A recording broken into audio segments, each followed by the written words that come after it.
بسم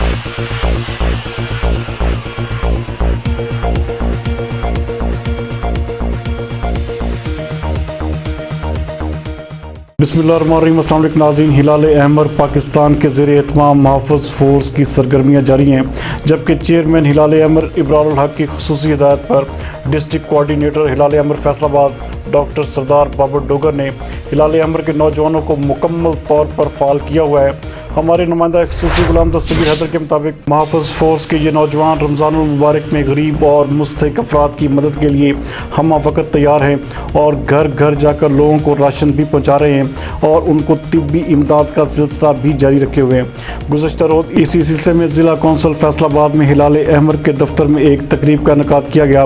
جس میں بات کرتے ہوئے ڈاکٹر سردار بابر ڈوگر کا کہنا تھا کہ آپ بلا شبہ فیصل آباد کی خدمت کر رہے ہیں اور آپ فیصل آباد کے مستحق افراد کے لیے امید کی ایک کرن بن کر ابھرے ہیں۔ ان کا کہنا تھا کہ محافظ فورس کے نوجوانوں نے ثابت کیا ہے کہ مشکل کی اس گھڑی میں محافظ فورس ہی سب سے زیادہ فعال اور ایکٹیو رول پلے کر رہی ہے۔ ان کا کہنا تھا کہ ابرار الحق نوجوانوں پر جو اعتماد کر رہے ہیں، نوجوان اس بات پر پورا اترتے ہوئے لوگوں کی بھرپور انداز میں خدمت بھی کر رہے ہیں۔ ان کا مزید کہنا تھا کہ رمضان المبارک میں گرمی کے اس موسم میں موسم کی شدت کو نظر انداز کرتے ہوئے یہ نوجوان بھوک اور پیاس کی پرواہ نہ کرتے ہوئے گھر گھر جا کر لوگوں کی مدد کر رہے ہیں اور پاکستان کی محبت کے جذبہ سے سرشار یہ نوجوان فیصل آباد کے دوسرے نوجوانوں کے لیے بھی مثال بنے ہوئے ہیں۔ ڈاکٹر سردار بابر ڈوگر کا مزید کہنا تھا کہ مجھے پورے فیصل آباد سے سینکڑوں اور ہزاروں کی تعداد میں نوجوانوں کی کالز موصول ہو رہی ہیں کہ وہ بھی اس محافظ فورس کا حصہ بننا چاہ رہے ہیں۔ یقینی طور پر محافظ فورس کے نوجوانوں کی یہ عمدہ کارکردگی